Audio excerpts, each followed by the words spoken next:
ابا احد من رجالکم ولكن رسول اللہ وخاتم النبیین وکان اللہ بکل شیء علیما. اب یہ ہمارے نبی آخری نبی ہیں، اب اس کے بعد کوئی نہیں آئے گا. آئیں گے وہ جھوٹے ہوں گے، وہ کذاب ہوں گے، وہ دجال ہوں گے، وہ سچے نہیں ہوں گے. لیکن بہت سے لوگ اپنی سادہ لوحی میں ان کے دامن میں پھنسیں گے. خود میرے نبی کی زندگی میں نبوت کے دعوے دار کھڑے ہو. اسود عنسی یمن میں نبوت کا دعویٰ کیا، اب ہمارے نبی دنیا میں موجود ہیں. مسلمہ کذاب اب دنیا سے تشریف لے گئے، اب کے جاتے ہی اس نے نبوت کا دعویٰ کیا. سجاح ایک عورت تھی، اس نے نبوت کا دعویٰ کیا. تو ایسے مداری میرے نبی کے زمانے سے شروع ہو گئے اور آج تک بھی چلے آئے. ہمارے علاقے میں بھی آخر میں ایک نے نبوت کا دعویٰ کیا قادیان سے. بہت سے ہماری نسل کے لوگ بیچارے سادہ لوہی میں پھنس گئے، اور یہ ہماری بدقسمتی ہے کہ ہم انہیں سمجھا نہ سکے، بتا نہ سکے. حضرت مسیح موعود علیہ السلام پر اس زمانے کے علماء نے بسا اوقات بڑی شدت سے اعتراض کیا کہ آپ نے آزاد نبوت کا دعویٰ کیا ہے، اور اس کے لیے اصطلاح استعمال کرتے تھے مستقل نبوت کا. اور حضرت مسیح موعود علیہ السلام نے ہر جگہ بڑی شدت سے مستقل نبوت کو گمراہی قرار دیا، ہر دعوے دار کو گمراہ قرار دیا. فرمایا کہ حضرت محمد رسول اللہ کی خاتمیت کے بعد کسی مستقل نبوت کا کوئی سوال ہی پیدا نہیں ہوتا. اگر ہے تو بروز جس کی بات کر رہے ہیں بروزی نبوت ہے، اور اسی بروز کا جواب میں نے سورہ جمعہ کے حوالے سے دے دیا ہے پہلے ہی آپ کو. بروز کہتے ہیں کسی اور کے تابع ہو کر اس کے دائرہ اطاعت میں کوئی آئے، اور یہ صوفیانہ اصطلاح ہے. مراد یہ ہوتی ہے، آج کل تو لوگ ان اصطلاحوں کے واقف نہیں، مگر اس زمانے میں علماء میں یہ بہت چلا کرتی تھی. صوفی کہتے ہیں ایک صوفی پیدا ہوا ہے جو کسی پہلے صوفی کا بروز ہے. مطلب یہ ہے جسم اس کا نہیں، روح اس کی نہیں، مگر اس کا آنا گویا اس کا آنا ہے، اور اس کے تابع ہے، اس کا مخالف نہیں ہے. تو حضرت مسیح موعود علیہ السلام نے جہاں جہاں اقرار کیا وہ صرف اس کتاب میں نہیں دوسری جگہوں میں بھی ہے، بڑے زور کے ساتھ اقرار کیا ہے کہ خدا نے میرا نام لقب رکھا، میرا لقب نبوت عطا کیا، مجھے لقب نبوت عطا فرمایا. اور اس طرف بھی متوجہ کیا کہ دیکھو محدثین کو بھی تو ایک قسم کا نبوت کا مرتبہ حاصل ہے. یعنی انبیاء کی بحث چھوڑو، محمد رسول اللہ کی امت میں ایسے بڑے بڑے قطب، غوث اور محدث گزرے ہیں جن کو خدا نے کثرت سے وحی کے ذریعے مخاطب فرمایا، اور یہ بھی ایک نبوت کی قسم ہی ہے. مگر میرے اور محدثین کے اور دوسرے اقطاب کے درمیان ایک فرق ہے، وہ یہ ہے کہ حضرت صلی اللہ علیہ وآلہ وسلم نے ان سب بزرگوں کے اندر نبوت کی صلاحیتوں کے باوجود ان کو نبی کے لقب سے یاد نہیں فرمایا.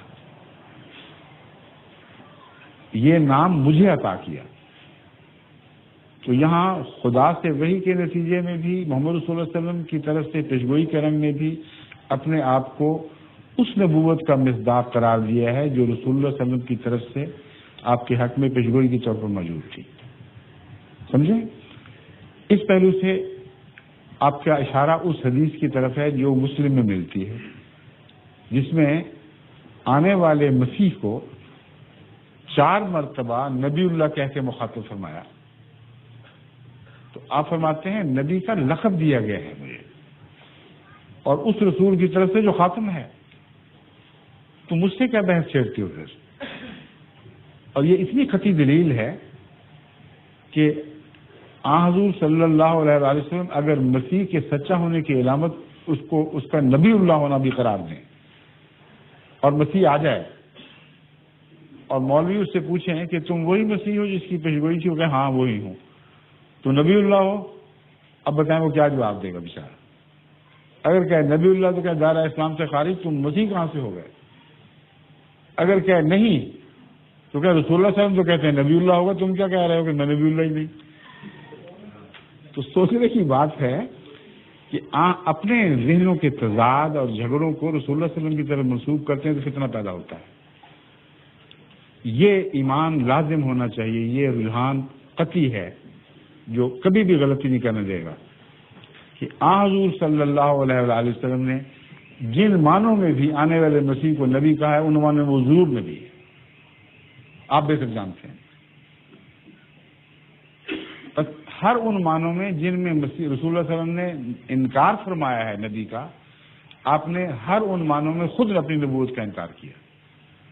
ہر ان معنوں میں جن میں آپ نے اقرار فرمایا رسول اللہ صلی اللہ علیہ وسلم نے کہ نبی آئے گا، ان ہر معنوں میں قبول کر لیے. تو تضاد تو صرف سوچنے والے کی سوچ کا تضاد ہے. اب میں مثال انکار والا کی مثال دیتا ہوں. آپ نے فرمایا لا نبی آبادی، دجال آئیں گے، فتنے فساد پیدا ہوں گے، نبی ہونے کا کلہم یزعمون انہم نبی اللہ، نبی اللہ لفظ جاتے ہیں نبی، ہر ایک ان میں سے یہ گمان کرے گا کہ وہ نبی ہوگا. ولا نبی آبادی، میرے پاس کوئی نبی نہیں ہے. کتنی قطعی حدیث ہے. کن معنوں میں کوئی نبی نہیں؟ بات کا کیا معنی ہے؟ جب اس بات پر آتے ہیں تو پرانے علماء جنہوں نے نہ نبوت کا دعویٰ کیا نہ وہم و گمان تھا، انہوں نے یہاں لفظ بات کا یہ معنی کیا، یہاں بات سے مراد میرے مخالف، مجھ سے ہٹ کر کوئی نبی نہیں ہوگا، میرے دائرہ غلامی سے باہر کوئی نبی نہیں ہوگا. اب بات کا یہ معنی انہوں نے قرآن سے ثابت کیا. وہ کہتے ہیں دیکھو قرآن کریم میں اللہ تعالیٰ فرماتا ہے فَبِأَيِّ حَدِيثٍ بَعْدَ اللَّهِ وَآيَاتِهِ يُؤْمِنُونَ، یہ لوگ اللہ کے بعد اور اس کے نشانات کے بعد پھر کس کی بات مانیں گے؟ تو وہ کہتے ہیں کہ بات کا لفظ قرآن سے ثابت ہے کہ اللہ کا ویسے تو بات ہو ہی نہیں سکتا. مخالفت کے معنوں میں عربی میں مسلم، قرآن میں مسلم، اس لیے اس کا یہ معنی کیا جائے تو تمام تضادات اٹھ جاتے ہیں. اس لیے اہل علم علماء پہلے یہ بات چھیڑ چکے ہیں. ورنہ حدیث مسلم والی حدیث سے تضاد ہو جائے گا. ایک جگہ فرمایا کوئی نبی نہیں، ایک جگہ فرمایا مسیح نبی ہوگا. لیکن اس کے علاوہ بھی اس کا جواب موجود ہے. وہ اس طرح کہ حضور اکرم صلی اللہ علیہ وآلہ وسلم نے جب لا نبی آبادی فرمایا تو ملا علی قاری کے نزدیک تو یہ معنی ہیں جو میں نے بیان کیے کہ آپ سے ہٹ کر، آپ کے دائرے سے باہر آپ کا مخالف کوئی نبی نہیں آ سکتا، ناممکن ہے. بڑا معقول معنی ہے. مگر اس کے علاوہ زمانے کی تعیین کرنے والے بھی معنی خود حضور نے فرمائے ہیں. جس مسیح کو نبی اللہ فرمایا اسی کا ذکر کرتے ہوئے فرمایا لیسا نبی بینی و بینہ، میرے اور اس کے درمیان کوئی نبی نہیں. جہاں بات کا زمانہ طے ہو گیا کہ بات قیامت تک کا بعد ہے یا کسی خاص رونما ہونے والے واقعہ تک کا بعد ہے، تو فرمایا اسی شخص کا حوالہ دیا. دیکھیں کوئی بھی تضاد نہیں حضور کی حدیث میں، اسی نام کا حوالہ دیا جس کے مطلب نبی اللہ کہہ چکے ہیں کہ دیکھو میرے اور اس کے درمیان کوئی نبی نہیں ہوگا.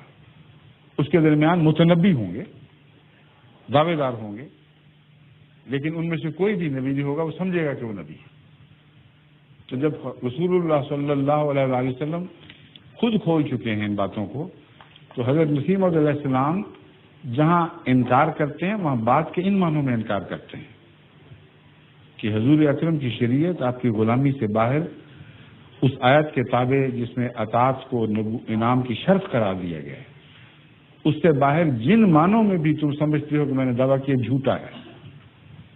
میں ایسے دعوے پر لعنت ڈالتا ہوں، اس کو دین سے خارج ہونے کا متبادل سمجھتا ہوں.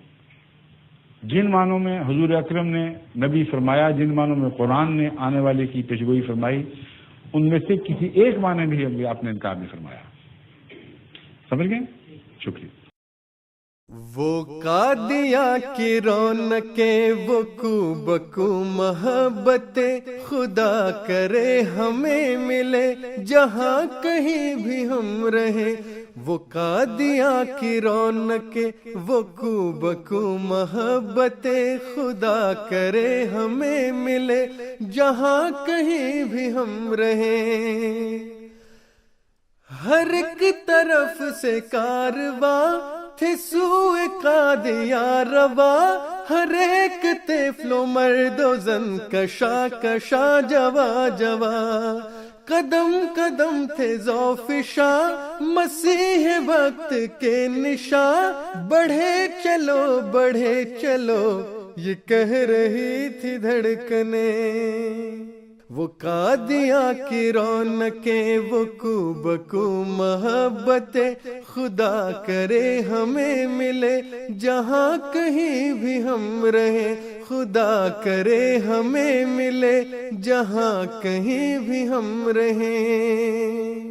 عجیب سا تھا سلسلہ بڑھا ہوا تھا حوصلہ، رواں دوا تھا قافلہ سمٹ رہا تھا فاصلہ، ہم قدم تھی چل رہی امام وقت کی دعا، مٹ رہی تھی نفرتیں بٹ رہی تھی برکتیں، وہ قادیاں کی رونقیں وہ کو بکو محبتیں، خدا کرے ہمیں ملے جہاں کہیں بھی ہم رہیں، خدا کرے ہمیں ملے جہاں کہیں بھی ہم رہیں۔ طبیعتوں میں ایک الگ عجیب سا نکھار تھا، آرزو تھی مضطرب ہر ایک دل میں پیار تھا، نفس نفس تھا مطمئن ہر ایک طرف قرار تھا، جبی تھی سجدہ ریز برس رہی تھی رحمتیں، وہ قادیاں کی رونقیں وہ کو بکو محبتیں، خدا کرے ہمیں ملے جہاں کہیں بھی ہم رہیں، خدا کرے ہمیں ملے جہاں کہیں بھی ہم رہیں۔